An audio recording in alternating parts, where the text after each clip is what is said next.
What's going on, YouTube? This is Necrostevo. It's the year 2014, and it's time for a narrated Wi-Fi battle video. I appreciate you guys being patient with me. I know it has been quite a while since I've posted, actually, and that just is a multitude of factors, but that's neither here nor there. Thank you all for your patience. Thank you guys for watching my stream that I had a couple of days ago. A lot of fun there. I'll try to do that more often. But anyways, today's match is a battle I had with Cloud. I'll leave his link to his channel in the description. Be sure to go check him out, as his side of the battle will be up as well. But this was a really interesting match. We both used some things that I haven't really seen much. But anyways, though, he starts off with Klefki from watching, I think it may have been Robotnik is Sexy. I see what a great anti-lead for Klefki that Absol is. Furthermore, Absol gets a nice special attack boost in his Mega form. So I went for Fire Blast, I missed. I went for Play Rough, thinking that he might switch out to something else. And he just stays in and goes for the Foul Play, which sucks because it does a ton of damage. Of course, Absol's physical attack goes up to base 150 in Mega form. So that is going to hurt. That's okay though, I know I can take two more of those, so I'm just going to stay in here, hit him with the Fire Blast, hope for the Paralysis. If that first one hit, this Klefki would be long gone, and I would not have an Absol with less than a quarter of his HP left. But, you know, I could use Flamethrower, I could use Ember if I really didn't want to miss now in 2014, but that's not what I'm going to use. Actually, I couldn't use Ember, I don't think Absol gets Ember. Anyways, I'm going to go out into my Rotom form, whom I know has low physical attack, because of course Foul Play uses your opponent's attack. Didn't want to switch into something that resisted the Foul Play necessarily, because Klefki would still have a high attack stat if I had one. And he tries to paralyze me. I think he expected me to Volt Switch out and be faster than him, but that's not the case. I really just brought in a Rotom to kill off Klefki before it could set up spikes or paralyze anything else. Naturally, electric types are now immune to paralysis in 6th gen, so guys, don't forget that. I myself forget that from time to time, that electric types are now immune to paralysis. Now, I could have burned the Ursaring, but I expected that it had either Quick Feet or Guts ability. The question was, which one did it have?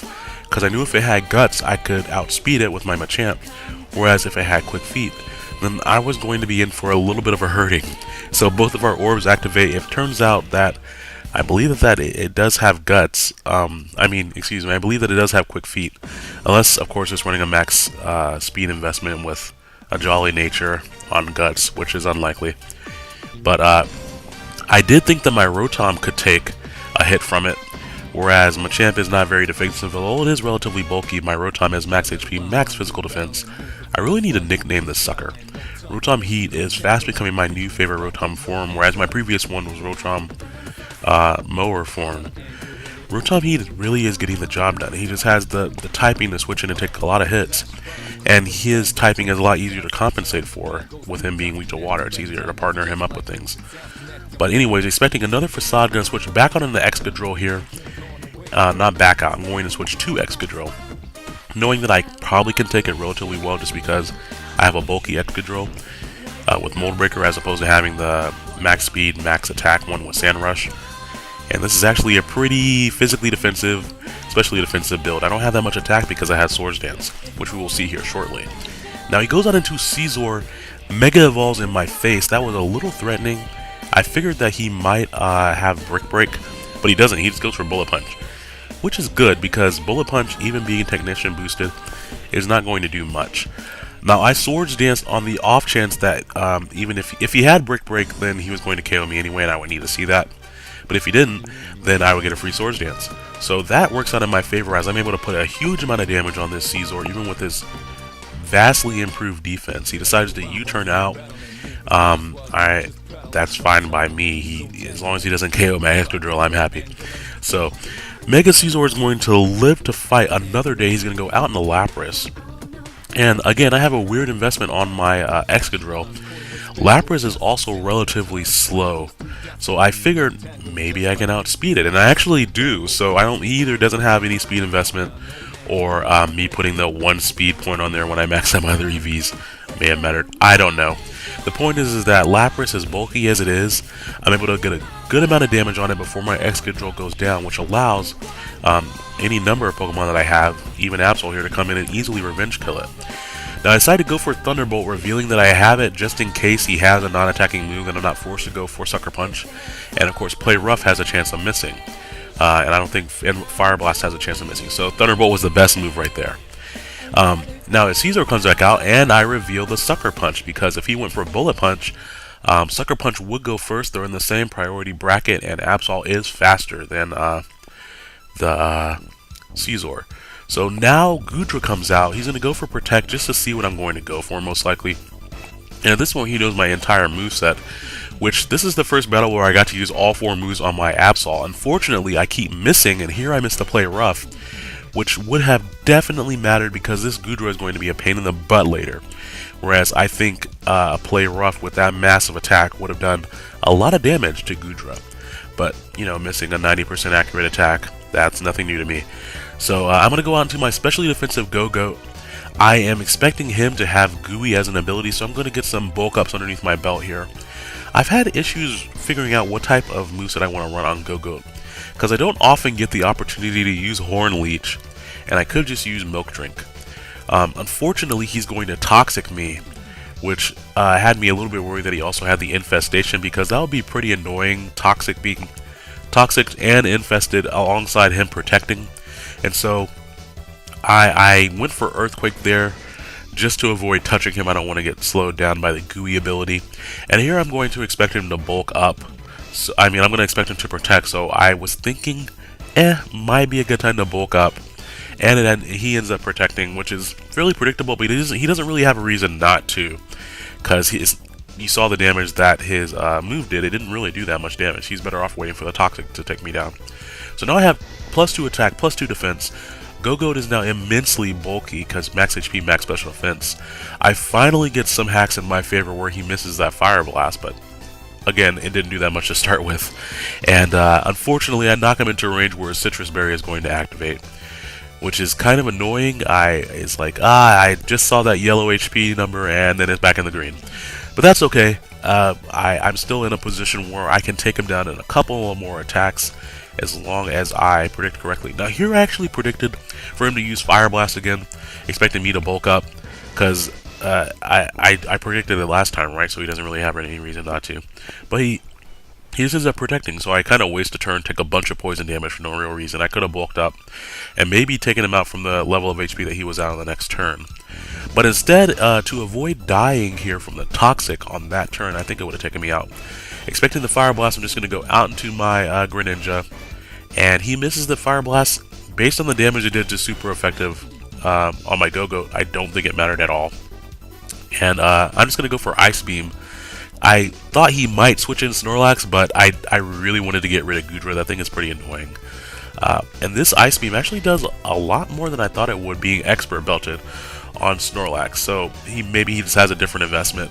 I go for Grass Knot, hoping that Snorlax's massive weight will help the amount of damage that does.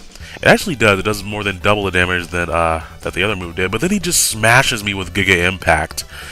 And I don't know what it is. There's been a trend the last couple of battles. I've gotten hit by a Giga Impact. I've gotten hit by 2 explosions. People are just enjoying smashing my Pokemon. I don't really know why.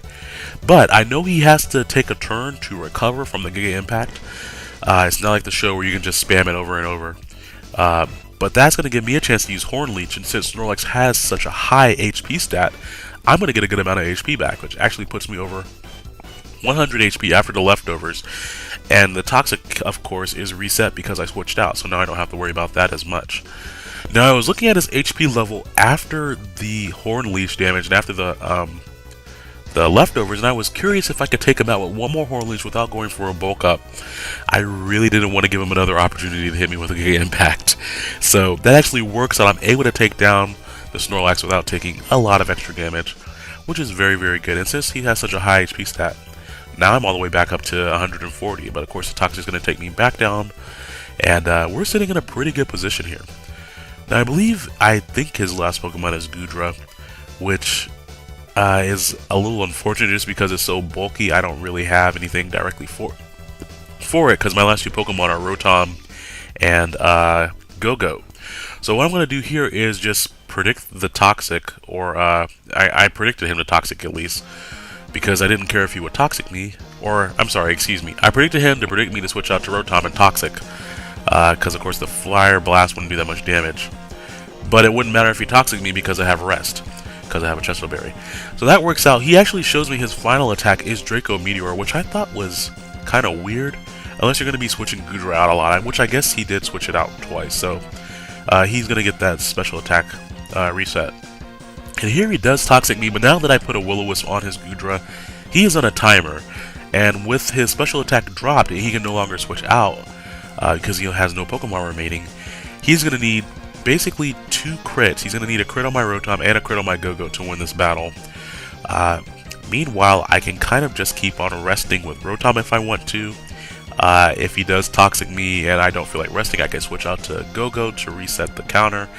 And even with Rotom being max HP, max defense, those Draco Meteor attacks aren't really cutting it.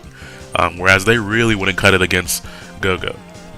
So he's going to protect here, which I think at this point is just kind of a conceding of the battle thing, because I have Rest and he's going to be doing less and less damage to me. So that was a really, really fun match. I'm really happy I got to use some new things like Absol, and also I finally got a chance to use Gogoat with its new moves. I'll figure out which moves I want to put on that thing. But anyways, I'm happy you guys came and watched this battle. Be sure to go and like my Facebook page, or at least follow me on Twitter. That way the next time I'm streaming, you guys can come and check it out. I don't really have a schedule for that yet, because working multiple jobs means you kind of do it when you can. But for those of you guys who came out, P Kingdom, Trainer Connor was there. I got to battle some new people, Super Nerd Miles. Thank you all very much for coming by. Stark Maximum. I had a lot of fun battling you guys. I look forward to posting those matches soon for those of you guys who didn't see them. So, and Gold, that was the first time I got to battle you as well. And for those of you guys who are into multi-battle matches, I actually got to have a few battles with my girlfriend against some other challengers. So that was really fun, because I haven't had multi-battles in a while. So we'll look forward to that in the future. In the meantime, if you guys have anything that you would like to see me use, Pokemon-wise, that I haven't used yet, just be sure to throw those Pokemon down in the comments. I've gotten around to breeding some of the Pokemon that were requested from before, so we'll see those in some videos coming up here, but I'm interested if there's anything I could be using, or I haven't considered using, that you all think is worth using. So, you all have a great day, a good weekend there, and I will talk to you all later. Bye now.